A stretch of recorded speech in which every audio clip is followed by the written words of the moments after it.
개인회생 월 변제금은 어떻게 정해질까? 월급이 같아도 변제금이 다른 이유. 안녕하세요.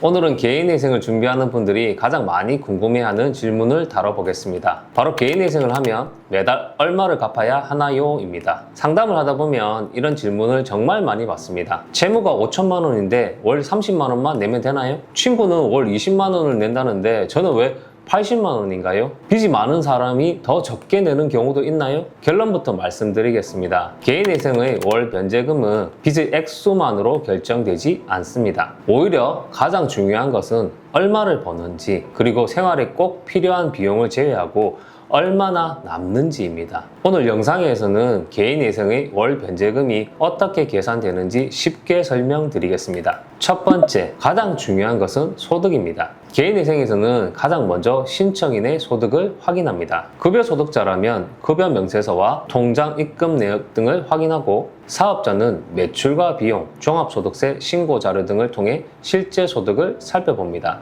여기서 중요한 것은 단순히 월급이 아니라 지속적이고 반복적으로 발생하는 소득입니다. 예를 들어 월급이 350만 원이라면 이 금액이 기본 출발점이 됩니다. 하지만 여기서 바로 월 변제금이 정해지는 것은 아닙니다. 두 번째, 최저생계비를 먼저 제외합니다. 개인회생에서 가장 중요한 개념이 바로 최저생계비입니다. 법원은 신청인과 가족이 기본적인 생활을 유지할 수 있도록 일정 금액은 생활비로 인정합니다. 즉, 생활도 하지 못할 정도로 모든 돈을 빚 갚는 데 쓰라고 하지 않습니다. 예를 들어 설명해 보겠습니다. 월 소득이 320만 원이라고 가정해 보겠습니다.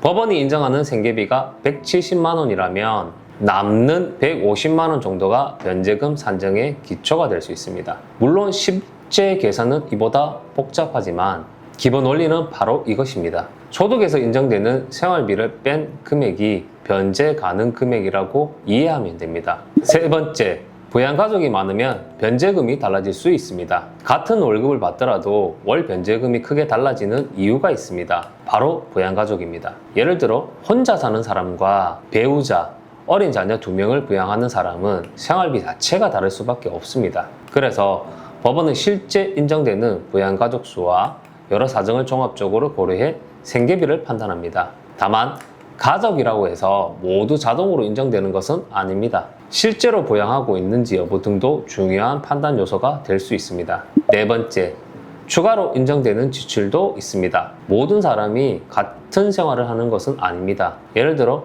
지속적으로 발생하는 의료비, 장애 관련 비용, 일부 교육비, 직업 유지에 필요한 비용 등은 사안에 따라 고려될 가능성이 있습니다. 다만 이런 비용이 모두 인정되는 것은 아니며 필요성과 객관적인 자료가 중요합니다. 따라서 관련 지출이 있다면 영수증이나 계약서 등 증빙 자료를 잘 준비하는 것이 도움이 됩니다. 다섯 번째, 채무가 많다고 월 변제금이 무조건 높아지는 것은 아닙니다. 이 부분을 가장 많이 오해합니다. 예를 들어 A씨는 빚이 3천만 원입니다. B씨는 빚이 1억 원입니다. 많은 분들이 당연히 B씨가 더 많이 갚을 것이라고 생각합니다. 하지만 실제로는 그렇지 않을 수도 있습니다. A씨가 월 소득이 500만 원이고 혼자 생활한다면 월 변제금이 상당히 높게 나올 수도 있습니다. 반대로 B씨가 월 소득이 적고 부양가족이 있다면 월 변제금이 더 낮게 산정될 수도 있습니다. 즉, 빚의 액수보다 변제 능력이 더 중요한 기준입니다. 여섯 번째, 재산도 영향을 줄 수 있습니다. 개인회생은 재산보다 적게 갚는 것이 허용되지 않는 경우가 많습니다. 쉽게 말해 보유한 재산의 가치도 중요한 요소가 될 수 있습니다. 예를 들어 예금, 자동차, 부동산, 보증금 등은 사안에 따라 청산가치로 반영이 되어 변제금에 영향을 미칩니다. 그래서 재산이 많은 경우에는 월 변제금이나 전체 변제 계획에 영향을 미칠 가능성이 있습니다. 일곱 번째, 변제 기간도 중요합니다. 개인회생은 일반적으로 일정 기간 동안 변제 계획에 따라 월 변제금을 납부하게 됩니다. 따라서 같은 총 변제액이라도 변제 기간에 따라 월 납부액은 달라질 수 있습니다. 다만 실제 적용되는 기간은 사건의 내용과 법원의 판단 등에 따라 달라질 수 있습니다. 여덟 번째, 이런 경우에는 월 변제금이 변경될 수도 있습니다. 개인회생 인가 이후에도 상황이 크게 달라질 수도 있습니다. 예를 들어 실직을 하거나 소득이 크게 줄거나 반대로 소득이 증가하는 경우 등이 있습니다. 이러한 사정은 법원 절차에 따라 검토 대상이 될 수 있으므로 상황이 변했다면 전문가와 상담해 적절한 절차를 확인하는 것이 좋습니다. 지금까지 개인회생에서 월 변제금이 어떻게 정해졌는지 살펴보았는데요. 오늘 내용을 정리하면 다음과 같습니다.